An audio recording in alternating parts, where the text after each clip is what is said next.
எங்கள் வீட்டில் காணப்படும் மின்சாதனங்களை செயற்படுத்தும் போது பயன்படுத்தப்படும் மின்சக்தி உபகரணத்திற்கு உபகரணம் வேறுபடுகின்றது.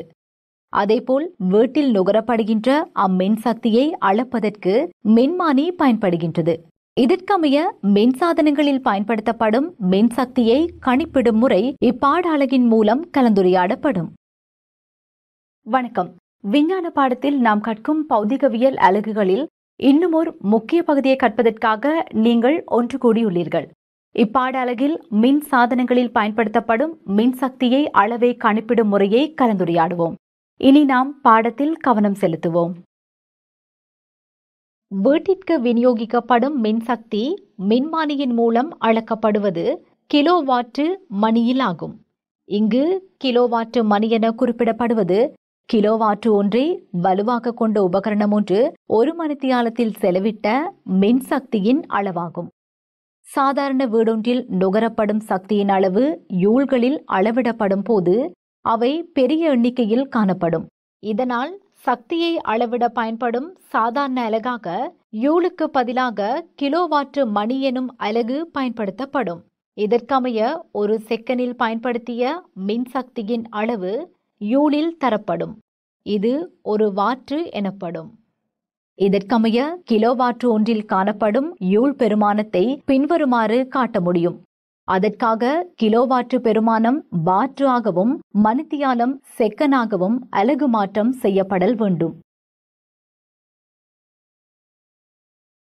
நாம் நுகரும் மின்சக்தி கிலோவாட்டு மணியெனின் அது ஒரு மின் அலகு எனப்படும். இதற்கமைய இச்சமன்பாட்டின் மூலம் மின் சாதனம் ஒன்றுக்காக செலவிடப்பட்ட மின் அலகுகளின் பெருமானம் கிடைக்கும். இங்கு வாட்டு அளவை கிலோவாட்டாக அலகு மாற்றம் செய்வதற்காக 1000 வகுத்தல் வேண்டும். பின்னர் அவ்விடை மின்சாதனத்தில் பயன்படுத்தப்பட்ட மணித்தியாலங்களினால் பெருக்கப்படும். நுகரப்பட்ட மின் அலகுகளின் அளவு கிலோவாட்டு மணியில் கிடைக்கும். 60 வாட்டு மின்குமிழொன்று 10 மணித்தியாலங்கள் தொடர்ந்து ஒளிர்ந்தது எனின் அதற்காக செலவிடப்பட்ட மின்சக்தி அலகுகளின் பெருமானம் எவ்வளவு என்பதை தேடி அறிவோம். இங்கு மின்குமிழின் வலு 60 வாட்டு எனவும் ஒளிர்ந்த காலம் 10 மணித்தியாலம் எனவும் கொண்டு 60 வாட்டை 10 மணித்தியாலத்தால் பெருக்க வேண்டும். இதன் பின்னர் கிலோவாட்டு மணியில் விடையை பெற்றுக்கொள்ள 1000 வகுத்தல் வேண்டும். இதற்கமைய தரவுகளை பிரதியிட்டு சுருக்கும் போது இவ்வாறாக எமக்கு இறுதி விடை கிடைக்கும். 50 வாட்டு மின்குமிழொன்று தினமும் 5 மணி நேரம் தொடர்ச்சியாக ஒரு மாதத்திற்கு ஒளிர்ந்தது எனின் மாதாந்தம் அதற்காக செலவிடப்பட்ட மின்சக்தியின் அளவு தொடர்பாக கவனம் செலுத்துவோம். இங்கு மின்குமிழின் வலு 50 வாட்டு எனவும் ஒளிர்ந்த காலம் 5 மணித்தியாலம் எனவும் கருதி 50 வாட்டை 5 மணித்தியாலத்தால் பெருக்க வேண்டும். இங்கு நாம் ஒரு மாதத்தில் செலவிடப்பட்ட மின் அலகுகளின் அளவை கணிப்பிட முயற்சி செய்வதால் 30 பெருக்க வேண்டும். இதற்கமைய தரவுகளை பிரதியிட்டு சுருக்கும் போது இவ்வாறாக எமக்கு இறுதி விடை கிடைக்கும். 40 வாட்டு வலுவுள்ள மின்குமிழொன்று தினமும் 5 மணி நேரம் தொடர்ச்சியாக ஒரு மாதத்திற்கு ஒளிர்ந்தது. 100 வாட்டு வலுவுள்ள மின்சாதனம் ஒன்று தினமும் 2 மணி நேரம் தொடர்ச்சியாக ஒரு மாதத்திற்கு செயற்பட்டது எனின் மாதாந்தம் அவற்றுக்காக செலவிடப்பட்ட மின்சக்தியின் அளவு தொடர்பாக கவனம் செலுத்துவோம்.